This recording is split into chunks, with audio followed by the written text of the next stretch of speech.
Hello, hello. Okay, we are going to get started very shortly. I'm going to give an extra minute to people who are joining. My name is Jamie Lee. I'm an executive coach. I hope everyone had a wonderful weekend. I'm based in New York City.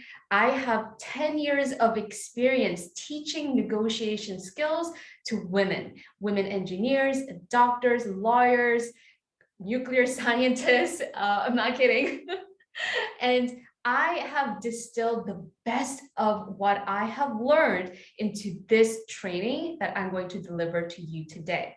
As I was saying earlier, I want you to think about this investment of your time today, like this 1 hour. It might be a little bit longer, but at minimum 1 hour of your time to learn the strategies that do work for women. It's as if somebody's handing you $10,000 minimum. Like you implement these strategies, I guarantee that you will see tangible results in your income, in your career growth. I'm confident that it will work because it has worked. It's genuinely worked for women, people who have attended my free training, people who have paid me and hired me as a coach. People have generated growth in their income, growth in their careers, and I'm guaranteeing this result for you if you commit to giving this your full attention, right? If somebody was giving you just $10,000, you put your phone away.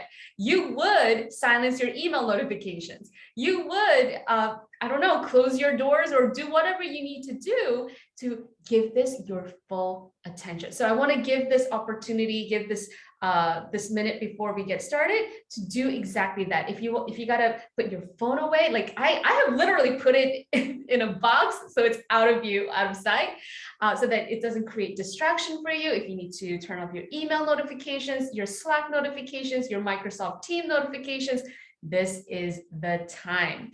And yes, we have a lot to cover. You're gonna learn a lot today.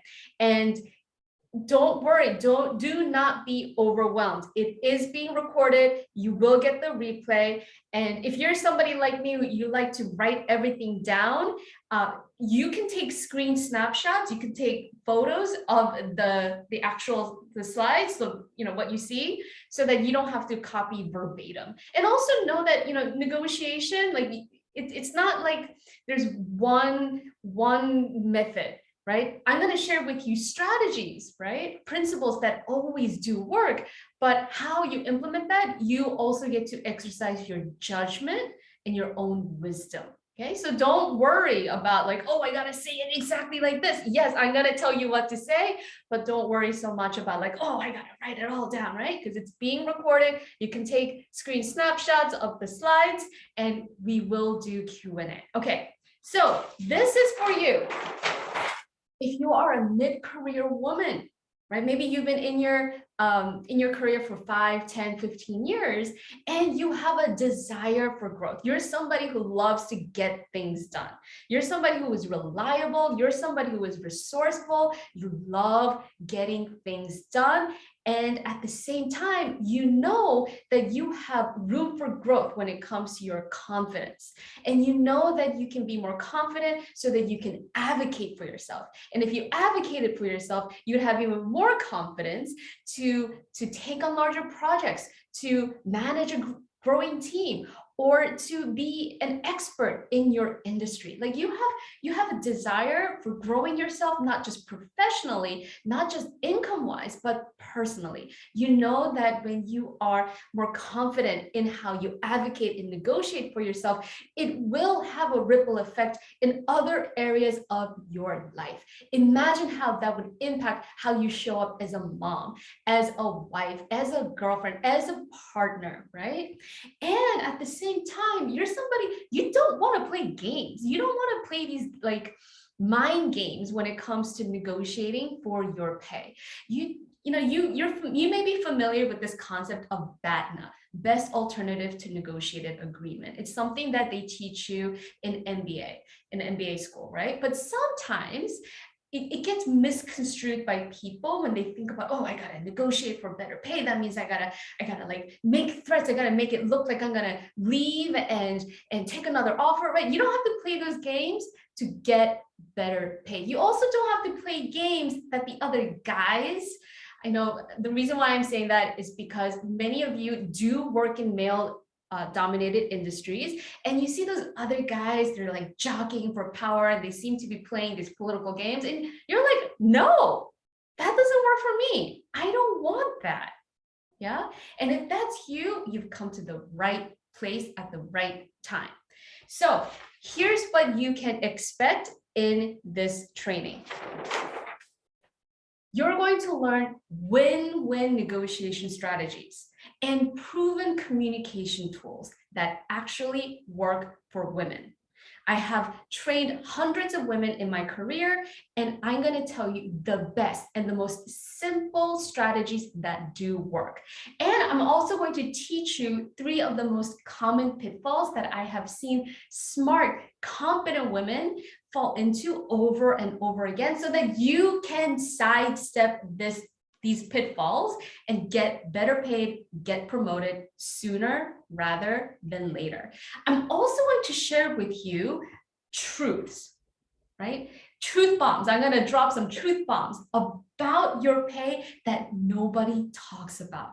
And then I'm going to show you how to leverage the truth of what you are getting paid as a professional woman so that you can leverage it for negotiation power. I'm going to walk you step by step through my proven process that helps you get in value alignment so that you and your current or future employer are on the same page about what truly matters, value. And I'm going to show you what is a politically savvy way. Of course, we don't want to play political games, but at the same time, we don't want to, be blind to the fact that you want to be savvy in how you maneuver through these relationships, right, in the workplace.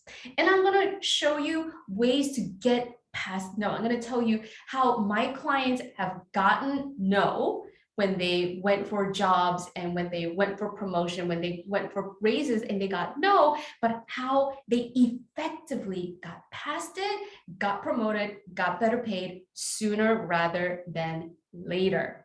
Of course, we will have time for Q&A at the end, so save your questions. And I will make an invitation to those of you who are like, this is great, but how am I going to get supported to implement? I want to know how I can get the help to implement all of this so that I can see growth in my career. If that's you, I assure you, I will let you know how you can book your one-on-one consultation with me so that you can take this work, implement it, and see tangible results in your career sooner rather than later. Okay, so let's get started. Here's the truth bomb. Here's what I do know from my own experience and from coaching women for years. High performers don't get rewarded as much as those who ask and negotiate. What does this mean? Hard work. You doing the job of 3 people does not equal bigger pay. Because let's face it, if you've been high performing at a high level, if you've been doing the job of 2-3 people, that's great. But from the employer's perspective, you've already been paid for that. That's already been accounted for. So what, right? And when you see this, you might think, yes, and it's not fair because guys, they're socialized to negotiate and advocate for themselves more. And it just looks like they're more comfortable. It just seems like asking and negotiating for themselves, it just seems to come naturally for them. But here's the truth. Negotiation skills, self-advocacy skills are not gender traits. Okay, it's a skill that anyone can learn. It's a skill that you can learn. But then we gotta ask ourselves, so why is it that so many women, so many smart, talented women are overcommitting, over-delivering, overworking, and under communicating what they want, how they're winning. Why is it that so many of us are not asking, not negotiating, even though we are performing at a high level? In other words, why is it so uncomfortable for women to speak up, advocate, and negotiate for themselves? I think the answer is very simple, okay, but often overlooked. Women struggle because, I want you to really take this in, for millennia of human history, we women have been property. We did not have our own say. We did not have the authority. We did not have the autonomy over our own lives for thousands of years, right?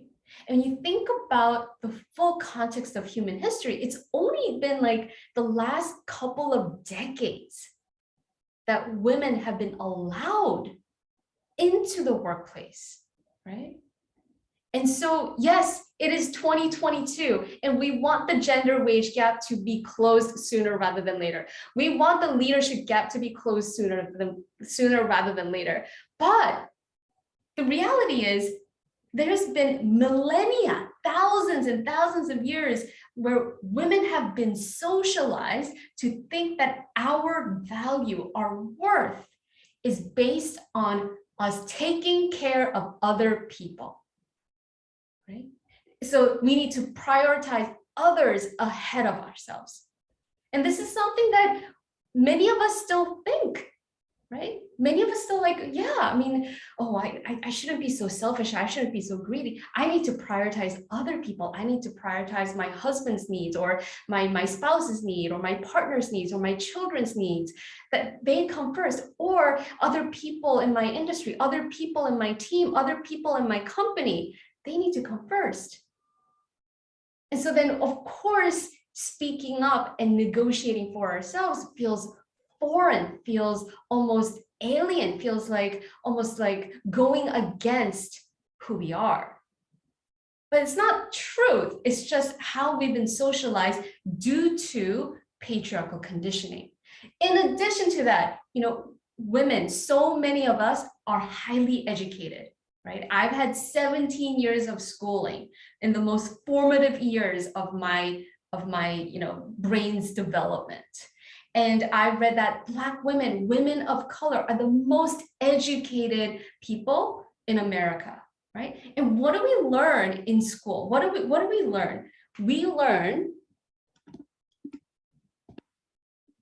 learn that we need to prove ourselves. We need to follow a textbook. We need to follow a curriculum. We need to do according to the syllabus. And then we prove ourselves with hard work. We keep our head down, and then we get the A, right?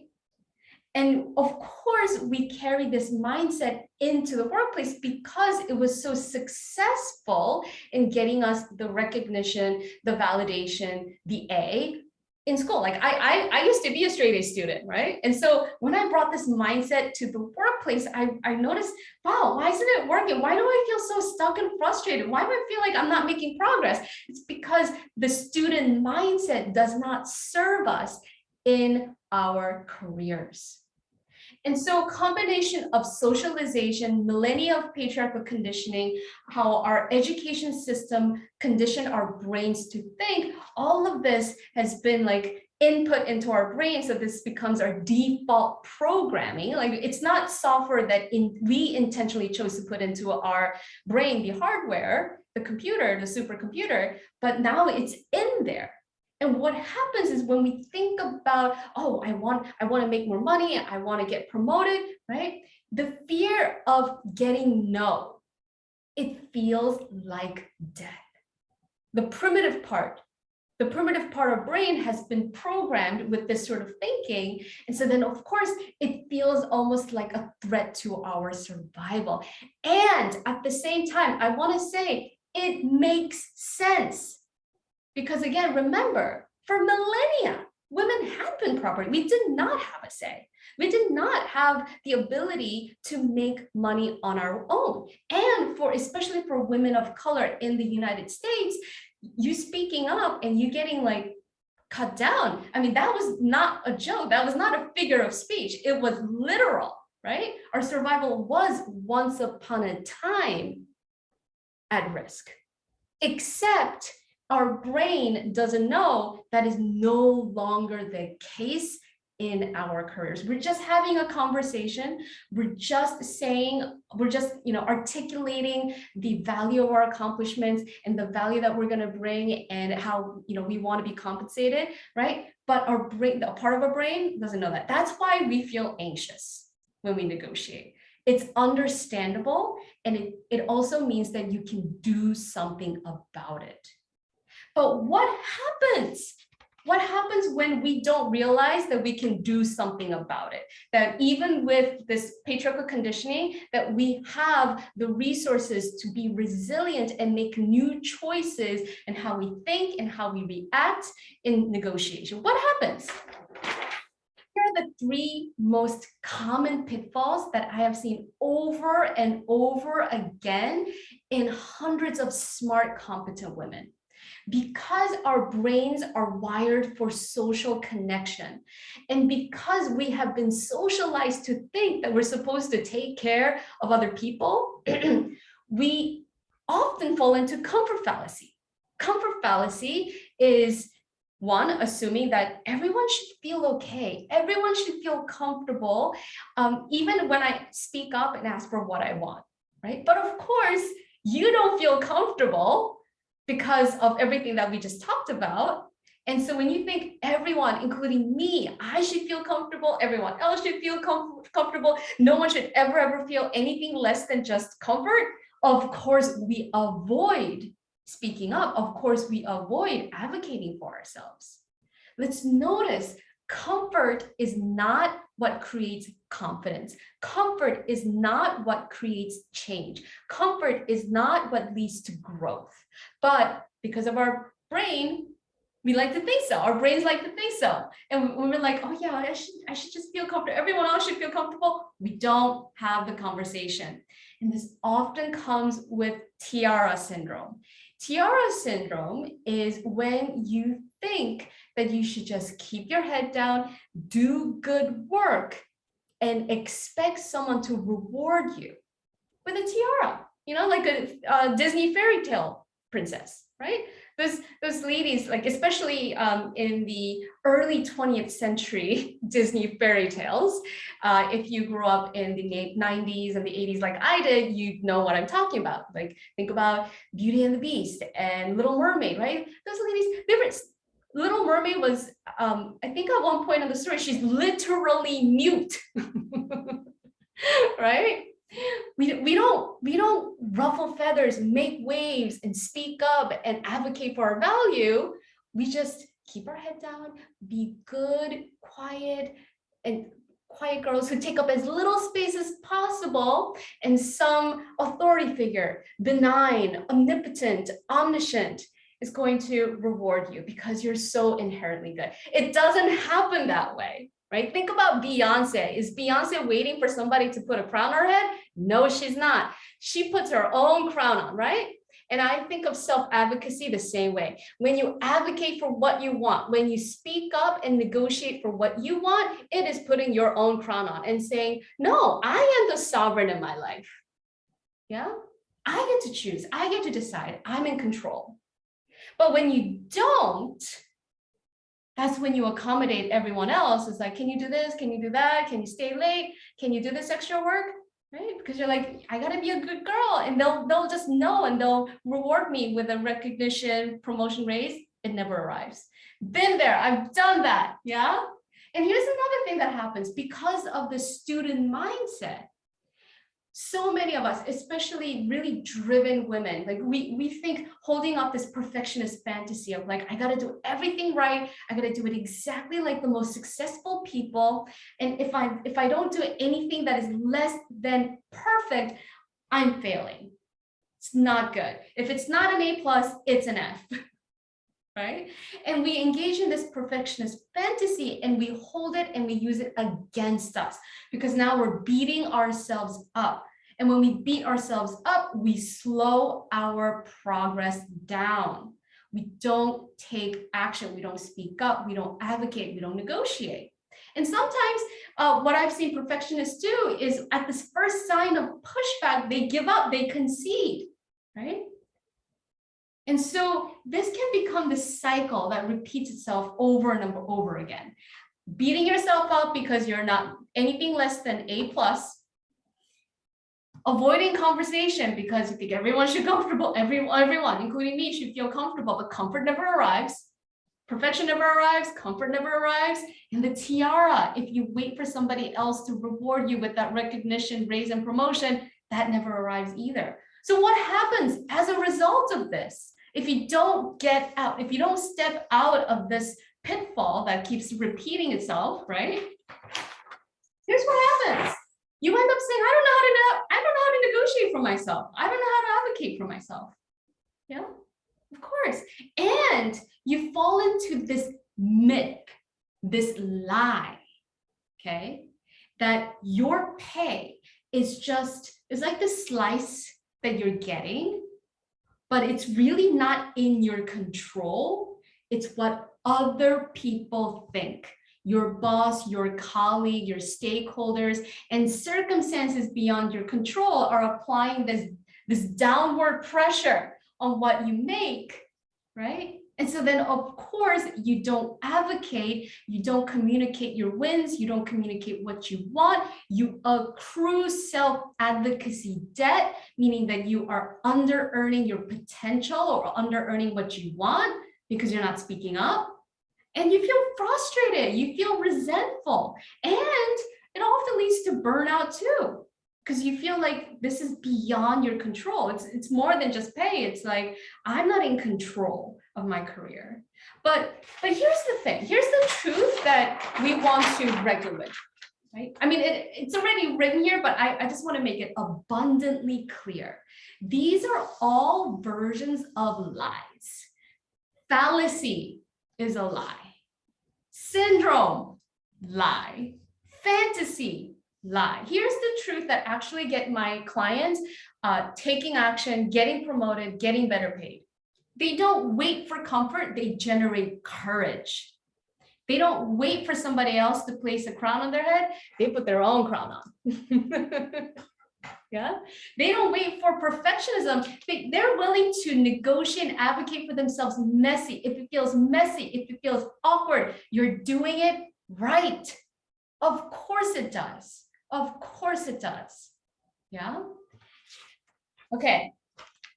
So talk about the truth of your pay. Your pay is this, it's like this pizza pie. There's this pizza pie. And the slice that you get, right, is your compensation, your title, benefits, maybe equity, right? You're just getting a slice of this. But you're getting a slice of the total value of your contributions. And think about like an iPhone. I forget exactly how much I paid for my iPhone. Let's just say it's $1,000, okay? But this is the price I paid for my iPhone, but the total value, the convenience, the possibilities that open up, the connections that I get to make, the ease, the comfort, the prestige, the idea of like, yeah, I have an iPhone like everyone else in developed countries, like people who have money, we all have iPhones, like that sense of like identity even, right? This is the total value of having an iPhone, but I just pay a slice of that. $1,000 is just the slice, a fraction of the total value of owning an iPhone. And this, the same thing applies to your compensation. And so what does this mean? This means that what you get paid is not what you are worth, right? So often people are saying things like, oh, I'm not getting paid what I'm worth. I gotta get paid what I'm worth, right? But that's not true. It isn't about your worth. Your worth is sacrosanct. Your worth is beyond negotiable. Your worth was like complete the day you were born, and then it will be complete the day you die. You're born worthy, you die worthy. It has nothing to do with your personal sense of worth. But of course, our brains will go there because, again, going back to patriarchal conditioning, we've been taught to believe that our sense of value and our worth is how we provide value for other people, right? That's very disempowering. It's very common. But we just have to realize, oh, no, it's not true. It's just what our brains have been habituated to because of patriarchal conditioning. It's not true. And also, value, your total value is not about time or effort, okay? Think about that. And the reason why I wrote future value is because we want to consider the total value of your contributions, right? And I'm going to dive deeper into it so you know exactly what I'm talking about and you know exactly how to assess it for yourself. And then I'm going to walk you step by step how to articulate and advocate for it. I'm going to give you like words, okay? So don't worry, stay with me. But notice that your total value is something about what is capable, what is possible in the future. And it is not about time or effort that you have spent on doing your work, right? Doing hard work, doing a lot of work doesn't lead to higher pay. You know that, you've done it. You're like, it didn't help me get better paid because that's not value. Value is how you create, value is created in the mind. And it's not necessarily how hard you worked or how much time you have spent. So what does this mean? I think it's really important for you to first see and own, to be able to articulate and advocate for the whole pie. We're not just going to start with this. Okay, that's missing the big picture. We got to see the whole picture. And the first person who has to see it is you, so that you can articulate it, advocate for it, so that other people, your employer, future, potential, perspective, that they can see it. You help them see your value. But first, you got to see it before they do, right? And the negotiation starts way ahead of this conversation.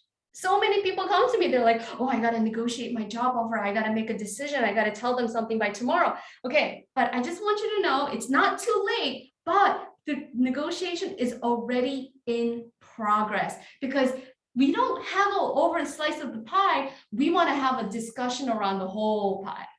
Okay, all right. So with this in mind, I'm going to walk you through the 5-step process. You got to take stock. You got to make decisions. You got to have conversations. You got to anchor. You got to get curious, not furious. Okay. Number 1, we're back to the value. I want you to think about value of your contributions as if it were this delicious ring pie. Okay. I know it looks more like a boiled egg, but think about it as this like ring cake. Okay. And so often as smart, competent women, we are over indexing. We are over focused on what got done.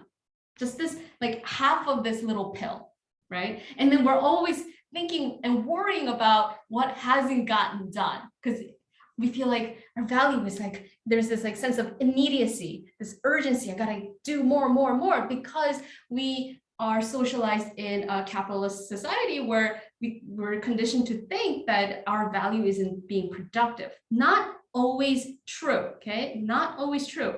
But because of this, we over-index on thinking about what just got done and worrying about what hasn't gotten done, right? And we miss out. We end up having this myopic focus instead of missing out on the full picture. But of course, this is important. What is getting done is important. Make a list. Keep a log. Keep a win log of things that you do get done, accomplishments, projects. You know, of course, do that for sure. This is a great career strategy. But we want to go beyond that. So let's go beyond.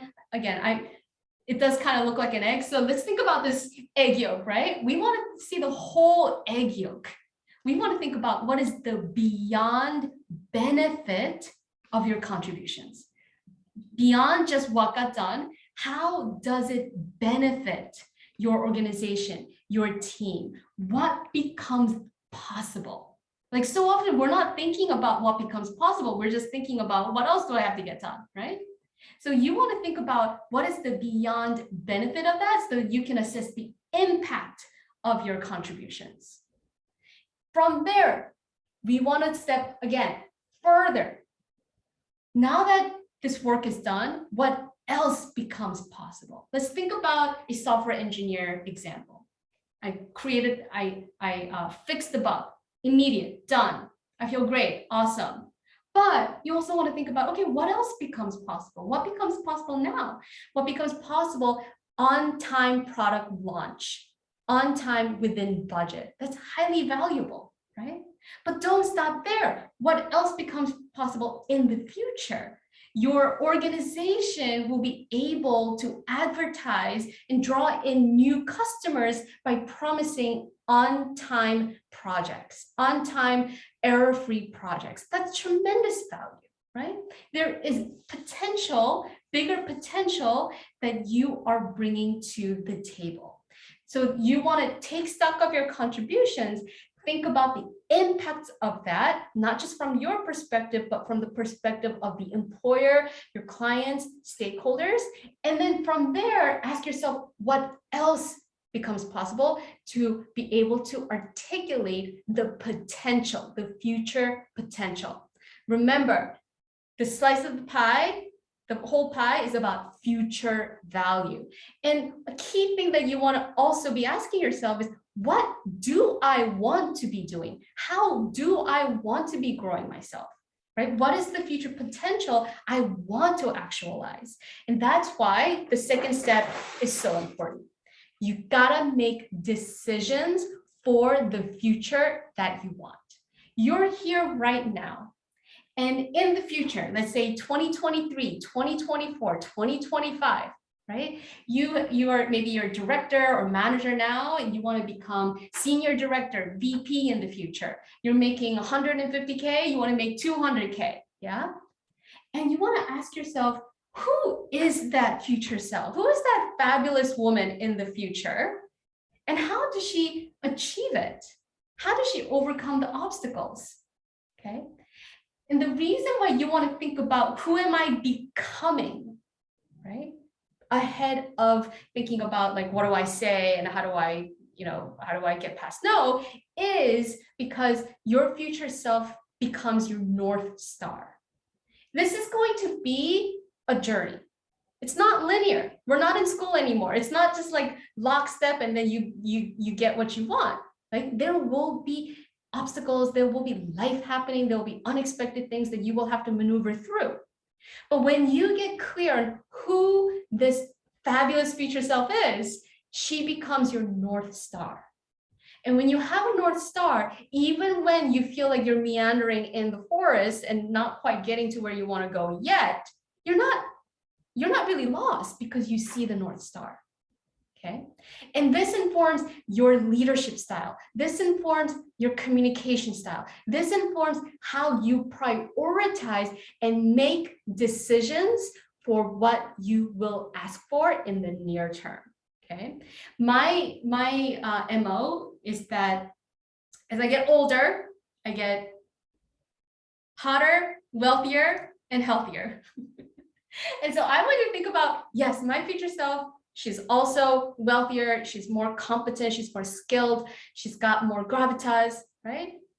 And how would she handle obstacles that I can anticipate in the near future? This is a process that I walk my clients through. And each time my clients do this exercise, they are amazed by how simply they're able to come up with strategies to overcome anticipated obstacles, including hearing no, when they tap into, when they connect with the future version that they are becoming. And they're also able to make decisions sooner rather than later. And also decide that you are enough. Remember, Perfectionist fantasy, tiara syndrome, comfort fallacy. Well, these are all lies, and they'll tell you, oh, you haven't done enough, you're not good enough, right? But those are all lies. Decide you're enough. Decide your contributions matter. Of course you do. You're a high performer. You like getting things done. You're resourceful. Of course your contributions matter. And also decide that you are in control of your career, in control of your income growth, because you deciding that this is what you want is what grows it. I know it sounds kind of like, what?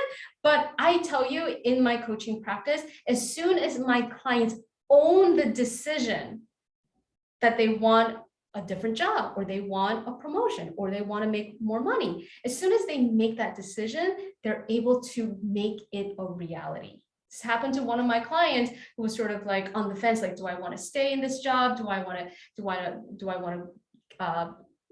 work in a different company? And as soon as she owned that, yeah, I want to make multiple six figures and I want to have more autonomy. As soon as she owned it, she made it a reality. So a recruiter reached out and it was exactly the job that she wanted.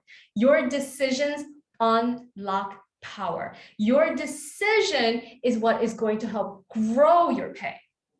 Okay. So once you have taken stock of your contributions, once you have made decisions for the future that you want to have conversations. You want to leverage interdependence. Now, a lot of us smart, competent women, when we are perfectionists, we don't like to think of ourselves as like relying on other people. We like to think of ourselves as independent, even though we're very comfortable with other people being dependent on our expertise, dependent on us getting our jobs done. And so think about how all of us are interdependent. Like we rely on each other. You get that project done and it helps sales and marketing do their job. You get your job done as an R&D engineer, you help marketing because they're able to market this new product, right? So there's interdependence always in our careers. And what this means is that you want to start engaging in strategic conversations, starting with people you already know and trust. And you want to have those conversations early and often. You have taken stock of your contributions, you have given thought to your future potential, and you've made decisions about how you want to grow. Now it's time to engage in conversations with people who are decision makers, stakeholders, mentors, and engage them at least 3 to 6 months ahead of the performance evaluation. You want to front run the budgeting process, right? I understand that many companies, they formalize their next year budget in Q3 or early Q4 of the current year. So this is a great time, right? This is the end of Q2, so right on the cusp of Q3. This is a great time to start having conversations about the growth you want. And when you're doing that, when you engage in informal conversations early and often, you also get to collect knowledge and information about what is the direction that your employer wants to take. What is the growth they want, right? There has to be a growth match on the growth you want and the growth they want, right? So you want to have those conversations to communicate your wins, communicate your wants, and also get clear on what is the growth potential that your employer wants to see for itself, for you, and what is the potential that you can offer to create value alignment. This is how you accrue self-advocacy wins. If it feels awkward when you're doing this, you know you're doing it right. Okay, now this is where it's starting to come together. Now that you have taken stock, made decisions, had conversations, you gotta tell people what you want. That's called anchoring. Anchoring is also a very powerful cognitive bias in that the first reasonably ambitious information that enters a conversation, the negotiation will always tip towards that favor. So meaning if you're the first person to say, this is what I want, I've done my research, I've had conversations, this is what I want, and you tell them very clearly, right? Without giving a range, but very clearly, the negotiation will always tip towards your favor. Okay, so how do you incorporate all of this? Remember, we were talking in depth about assessing your future value, assessing your potential, right? This is that circle.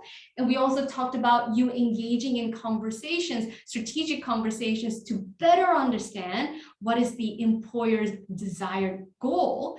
And you've also made decisions about the growth that you want from an empowered place, right? And so this is where it all fits together. These three elements must always exist in a smart strategic negotiation. And let me give you a specific example. Let's say that you understand that your employer, their main goal is to improve customer retention. Their main goal is to improve customer retention by 35%. And you are confident, you've assessed your value, you've assessed how you can add more value in the future, and you're confident that your skills, your experience, your strength in customer management skills is going to help the employer achieve its goals. And you want to, let's say, improve your compensation by $20,000. So you would say, first, you address the first circle. I understand that your goal is to improve customer retention by 35%. And I'm confident that my skill and my experience in customer management will help us achieve that goal, right? So there's overlap. And then you could say, would you agree that I would be bringing value to this organization, right? So you're getting buy-in, that you're ensuring, yes, there is overlap. Yeah, and of course they say, yes, of course, we think that's very valuable. So then you say, I'm glad that you agree. That's why I'm asking for a compensation review, and I'd like to be considered for a raise of $20,000 because I like to be compensated for the value I'm bringing, okay? So this is how it all fits together, and my suggestion, if you make a decision about the compensation that you want, decide what is the target. If you want $200,000 as a VP of customer success, right? I want you to anchor a step or two higher. Like this X number, start with 250. And the reason for that is because, again, cognitive bias. The first piece of information that enters the conversation that's reasonably ambitious will always tip that negotiation in your favor. And this also creates wiggle room. And it clearly shows that you understand what the employer wants. You are clear and confident in the value you bring. And that's why the growth you want, it fits, right? This is the perfect Venn diagram, right? When you do this, what you're asking for becomes a no-brainer. Okay, so if you're wondering, that's great, but what if they say no? If they do say no, this is not a problem. Pat yourself on the back. You have become a woman who negotiates, a woman who advocates for the value, a woman who is strategic enough to think about what do they want and how do I make it make sense for both of us, right? This is a cause for celebration. The more you flex that muscle, the stronger the muscle gets. And if they say no, I want you to remember, this is not about you. Your worth as a person is sacrosanct. This isn't about you. This is about how to better communicate and articulate the value of your contributions. And also in making sure that there is overlap with the growth that they want. Or it could just mean not now. I have asked, when I was a startup manager, I was operations director, and I I started by asking for 25% more than what I was making then. And at that time, when I first started, they're like, no, we don't have that money in the budget. We can't do it. Okay, all right, I'll take the job. Okay. And then about 6 months later, when the startup raised its Series A funding, I got 25% salary increase. I got exactly the increase that I wanted because I had anchored. There's immense power in anchoring, in telling people what you want, because they will remember. And if you anchor well, if you anchor with value, right, they will remember and they will give it to you when they can. And also, if you hear no, it's just an opportunity. It's just an opportunity to get curious, not furious. It's easy to shut down. It's easy to concede if you're in perfectionist fantasy, if you're in comfort fallacy, if you're in tiara syndrome. But if we were to put that aside and get curious, right, you could just get like, maybe something is off. Maybe I didn't fully articulate the value that I'm bringing. Maybe it wasn't compelling enough. Or maybe I don't know, I don't have a clear idea of what it is that they actually value. Sometimes people say we value this, but in action, they value something different, right? And I had a client who came to a workshop that I gave, and she said, oh yeah, with my employer, she only values metrics. That's the only thing she cares about, right? So if maybe you weren't clear, maybe it wasn't clearly communicated to you, but maybe it's just an opportunity to get curious. And you could also get curious about, okay, where are we in alignment? Where is the agreement and where is the disagreement? What may not be clear for both sides? Or where are we misunderstanding? And you could also get curious about who else needs to be involved in this conversation. Sometimes you want to engage skip level bosses ahead of the time, right? That's why you engage in those strategic conversations early and often with as many people as possible, right? Because when 51% of the minimum required for a decision, right? If at least more than half of the people who are going to make a decision on your raise or your promotion, if they are familiar with what you want, if they are familiar with the value you bring and the potential that you are offering, they'll say yes, right? You're going to tip that conversation in your favor. Okay, so who else needs to be involved? Maybe you need to have more conversations. Or how else can I advocate?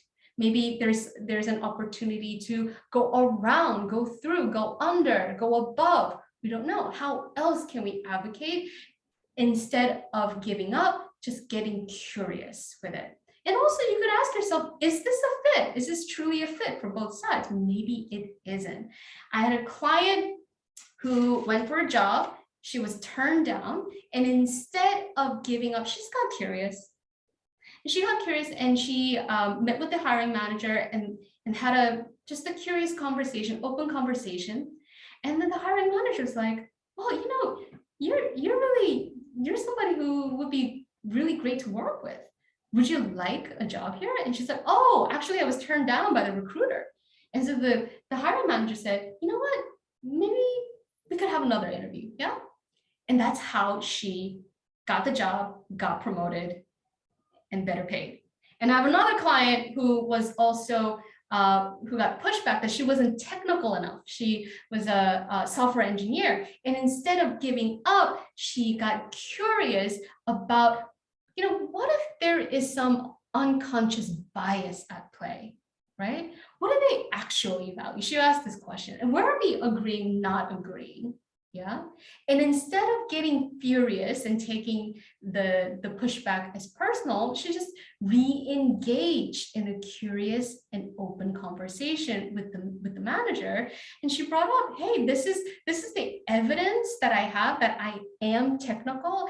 Could it be possible that there is some unconscious bias at play here? And the manager said, you know what? You're right. Thank you for bringing this up. She also got promoted and better paid ahead of schedule. So let's recap.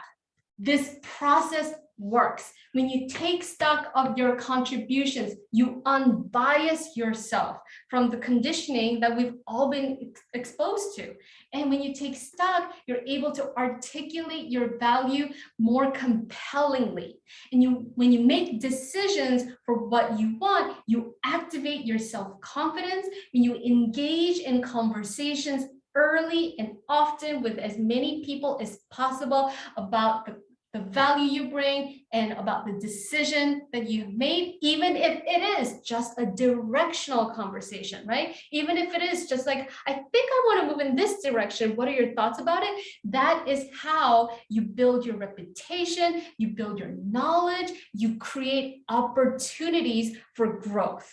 And you tell them what you want.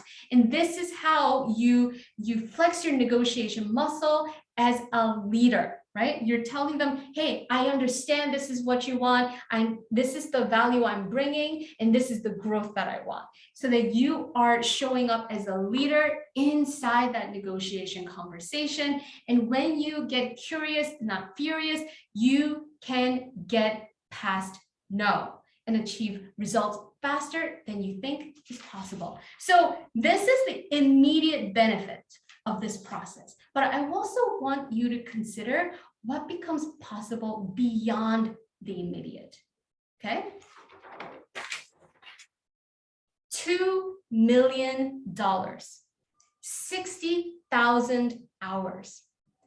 The median raise that a client gets working with me one-on-one, I've had clients secure $200,000 job offers. I've had clients get $80,000 equity bump. I've had clients get $50,000 bumps. And on average, or let's say median, clients get $20,000 salary increase, okay, working with me one-on-one.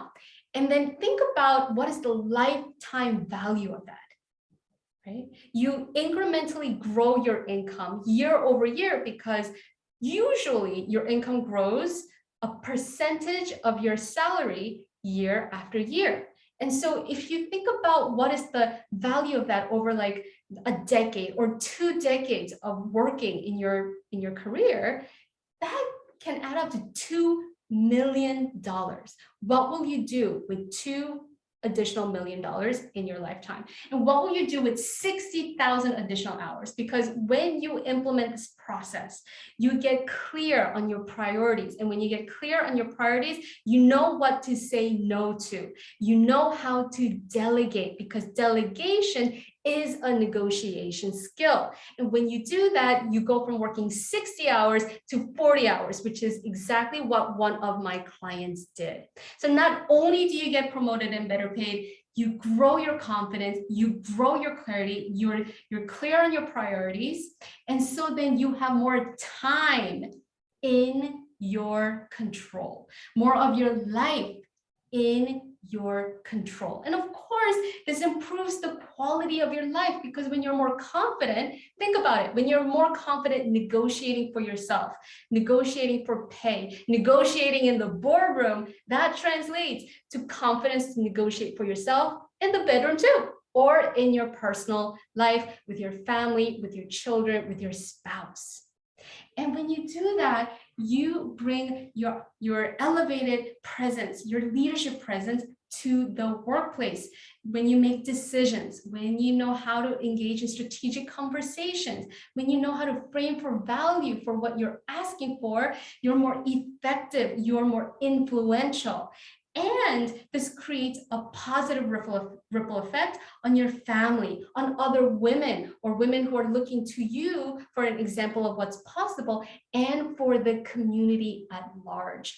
So that is the training. And I want to give you an opportunity to get started today, because building your negotiation muscle is practice.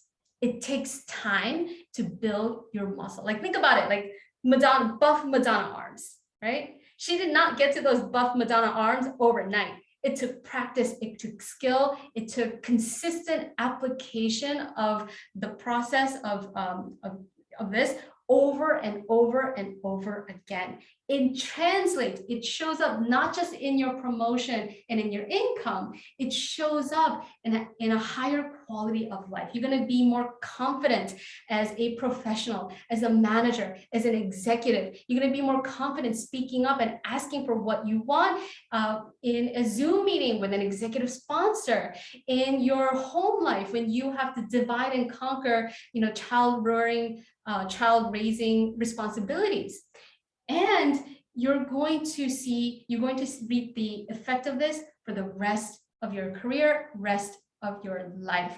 And if that is what you want, I want to give you an opportunity to get started today. If you want to get started today and have an expert in your corner, somebody who is a leader, somebody who is an expert in negotiation and leadership, so that somebody can guide you step by step through each step of, I'm kind of repeating myself, but you know what I mean, guiding you through unwinding perfectionist fantasy, tiara syndrome, comfort fallacy, so that you can truly unbias yourself and own the value you bring and help other people see it in a compelling way, so that you are influential, effective in those conversations, and you want somebody to help you build a strategy, implement it, evaluate it, and continue to grow through continuous learning.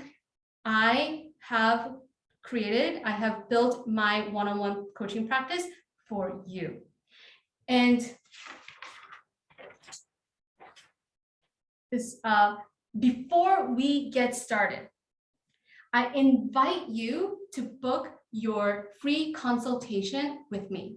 What will happen in this consultation is that we will custom fit this process to your specific needs, to your specific situation, and we will ensure a slam dunk fit before we start coaching one-on-one. I want to help you to start building your negotiation muscle today. So go to calendly.com/JamieLee/consult, and you can find a time that works for you. And if you have registered for this webinar ahead of time, you will find a link to book your consultation in your inbox. And if you go here and you don't see a time that works for you, no problem, just email me directly, just reply to the email, and you can let me know some dates that work for you. I will help you build your negotiation muscle sooner rather than later, so that you can reap the benefits of becoming a more confident negotiator and leader. Okay, I know we have a few minutes remaining. I am going to answer questions. I'm going to take a sip of water.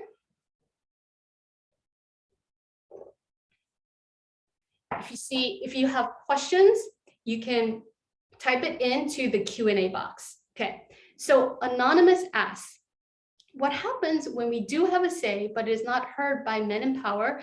The things we say that are same as our male colleagues, which are simply asking for what we deserve, is seen as more aggressive or not. Okay, so we don't know. Anonymous, this is a great question. I'm so glad you asked it, because many of us do work in male-dominated industries, and this does happen to my clients. They have great ideas, they speak up, and for some reason, whatever they say doesn't register. It doesn't seem like it's getting heard, but as soon as some other person, usually a male, when they repeat it, it seems like, oh, people are like nodding their heads. They're like, yeah, okay. But first of all, we don't know. We can't assume that what you say, wait, I just want to make sure I understand this. We don't know that what asking for what we want is seen as aggressive or not appropriate. I mean, if people are saying that's aggressive, that's not appropriate, okay, that's another matter, but still, you articulating what you want is not aggressive, because aggressive means that you are violating the rights of another person. Aggressive means that this is an act of aggression against another person. And so often, women have been socialized to think that if we are speaking up, or especially for women of color, that if we speak up and say what we want, that this is aggressive. Oh, you shouldn't be aggressive. But this is, I'm just gonna say it, it is BS.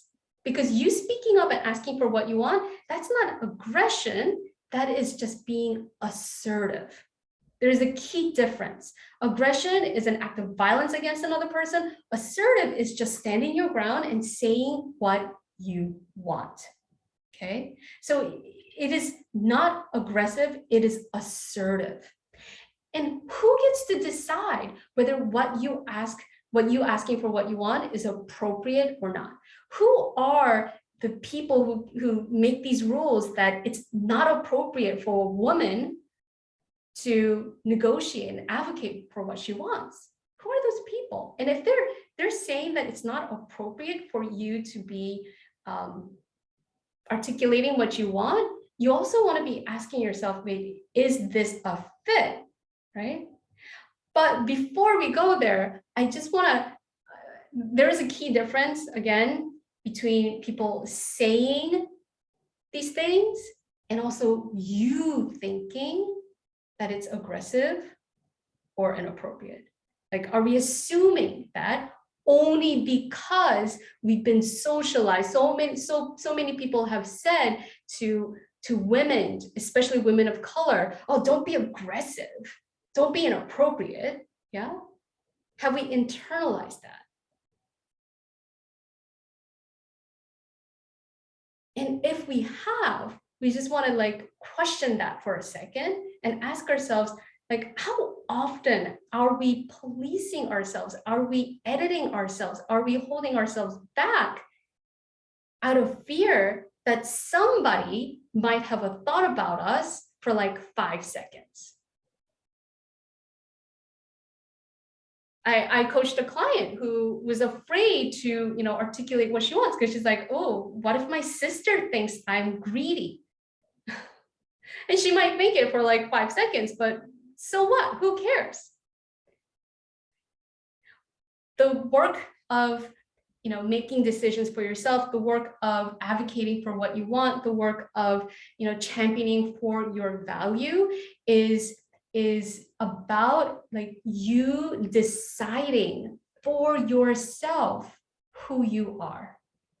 Like making your opinion of you more important than some people who may still be operating under unconscious bias, people who may still be operating under some really old patriarchal way of thinking about women and what women should or shouldn't do. I think all women should advocate for ourselves. I think all women should negotiate, because we just got started. When we think about like the millennia of patriarchal conditioning, like we're just getting started in terms of coming into our own in our professional world, and also like flexing our economic and financial power. And that means that we have to decide that, okay, some people may not like this. Some people may still hold on to these old ways of thinking about what women should or shouldn't do, but we're not going to undercut our earnings potential. We're not going to earn less because of what they think. No, we're going to be like, no, we're going to prove you wrong. We're going to prove you wrong. It is not aggressive for a woman to speak up. It is not aggressive for a woman to say what she wants. It is assertive. It is powerful. It is putting our own crowns on, right? So thank you for that question. Okay, I went on a rant. Does anyone else have another question?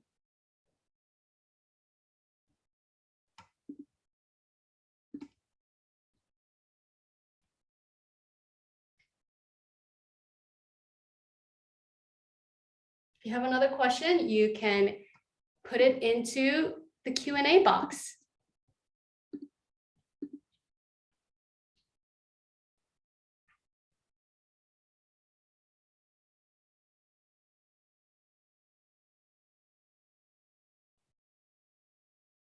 Okay, well, I just want to remind you, before we wrap up, I just want to remind you all of this, right? Taking stock, making decisions, having conversations, anchoring first, being curious, getting past no, all of this, right?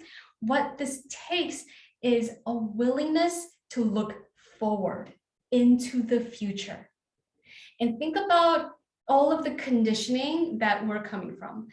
Um, Socialization, education, right? Our brains love for us to just repeat the past because that way it gets to save energy, right?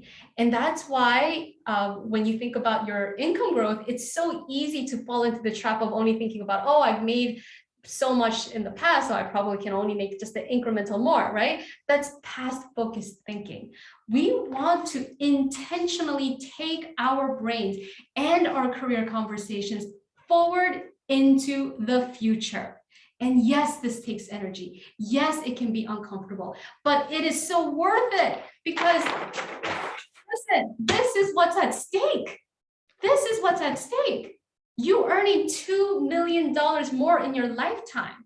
You having more confidence, you enjoying your life, you showing up as the authority in your career and in your life, and you becoming like a positive role model, not just for your daughters and your sons and non-binary people, but like for the world, for the community. This is what's at stake. It is uncomfortable, but it is so worth it.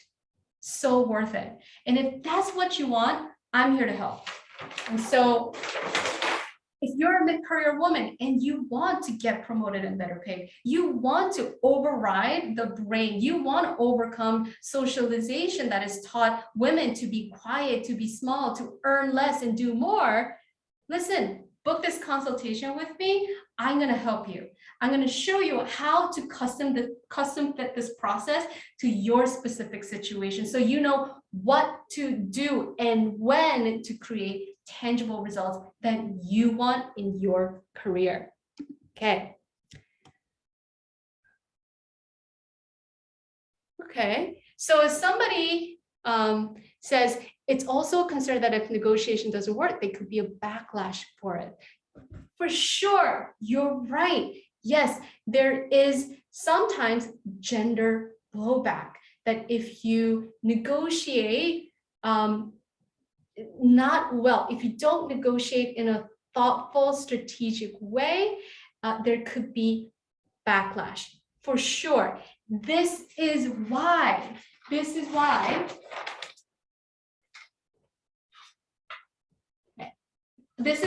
you engage in conversations early and often, okay? This is why you don't just like, I don't know, like the day of the performance evaluation say, well, I want to make $50,000 more, right? With no pre-conversation, no context, no framing for value. Yes, of course, backlash can happen. And I think it can happen for all genders, not just women. If you were just like, well, I want this, right? Or here's another way backlash can happen. If you don't do this well, right? Instead of talking about what they want, your potential, or even like not even offering any ideas or plans for how you will add more value, right? That's a big no-no, right? But if you were to just make it purely about you and say, well, I'm getting married next year, so I want to make $20,000 more. I'm getting married and I'm going on honeymoon, so I should get promoted. Sometimes people do negotiate like this. Yeah, and if you do that, that's not a great way. You can encounter backlash. People will be like, well, no, this job, this career, this isn't just about you. Like you're hired to help us achieve our goals. Like we want to know, what is your plan? What is the potential? What is the value you're offering? Is it in alignment with what we want? Yes. So if you don't do it well, of course you can encounter backlash, yeah? But that is why you want to be strategic. That is why you want to think every step. You want to think through every step of the process, right?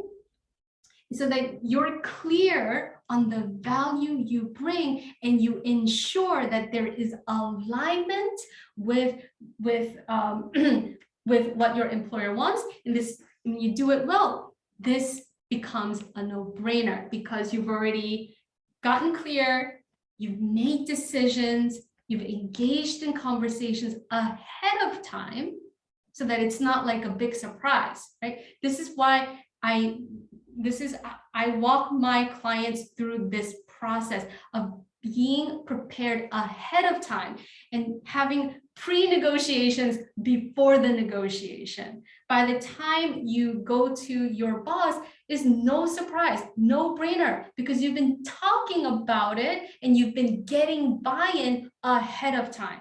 So that by the time you anchor, of course, they're like, yeah, so glad you asked. Yes, we agree that this is the time for you to get promoted. My clients, when they implement this process, they get thanked by their boss. Their boss is like, oh, you made my job easier. I like how you advocated for yourself. I think everyone else should do this. Thank you so much for asking that question. Great question. How soon after a new job can we start this conversation? You know what? Okay, excellent question. You started a new job. This is great. This is the time to start taking stock of your contributions and thinking about, okay, I'm getting these things done. This is where I'm going. This is what I'm going to learn. And this is how I'm going to benefit my employer, their clients, our stakeholders. I had a client who started a job as a mechanical engineer, and she was coming up with these really elegant solutions to help get projects completed on time, right? To launch these projects. There was something around life science, life tech, okay, biotech, yes. And she started right away just thinking about, okay, what is the value I'm bringing? How is it benefiting other people, the employer, the CEO, right? And then she made a decision about how she wanted to grow herself in this new job, even though she had just started like 3 months ago. And she decided that she wanted to have more equity. She wanted to have equity stake in this startup. And so she started engaging in conversations with her boss, with her colleagues, to better understand, you know, what's at stake, what is the context, who is the best person to ask for, what might she be able to expect in that conversation. And then she anchored 3 months into the job about the equity stake that she wanted. And she got curious, not furious, when she encountered a bit of pushback.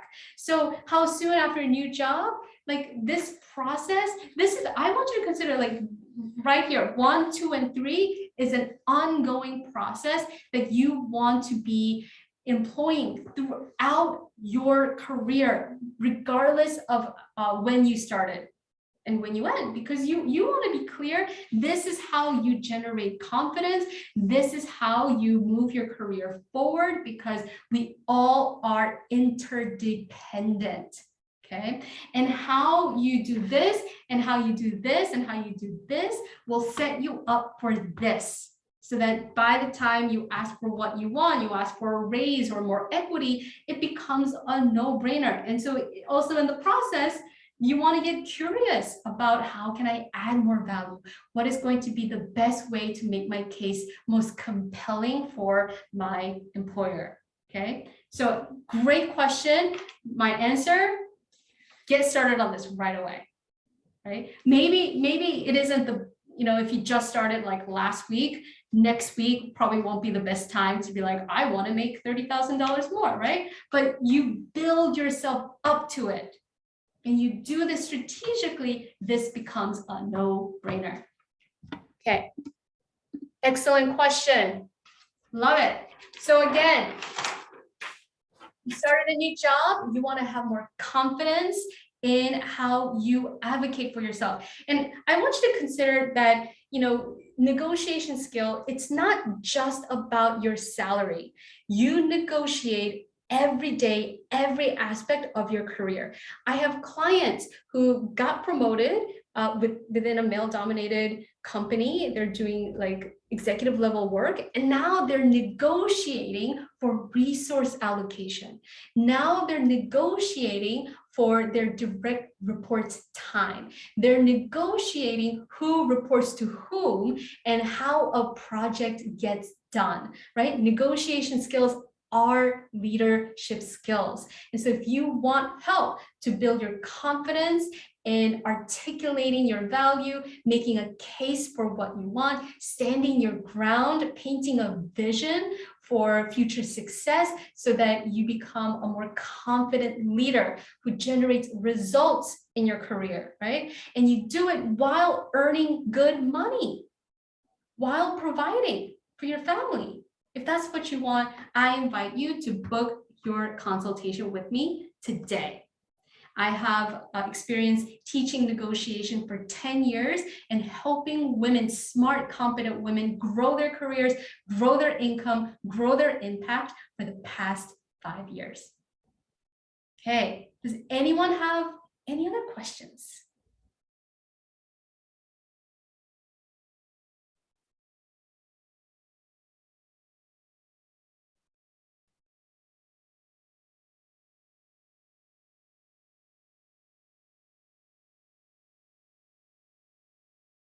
Okay. I will conclude this webinar. Thank you for your time. Remember, you implement the process, you will generate results for yourself. And if you want to generate results faster with an expert in your corner, book your consultation with me, and we will custom fit the process so you know what to do when and how, okay, to create results that you want. Oh, thank you, Lorelai. Lorelai's like, you're crushing it, Jamie. You're most welcome. Yeah.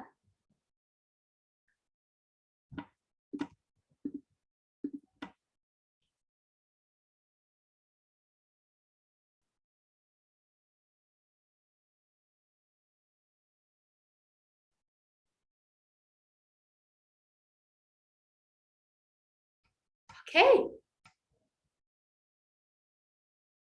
You're most welcome, Jasmine. I'm so glad you found it helpful. I appreciate you too.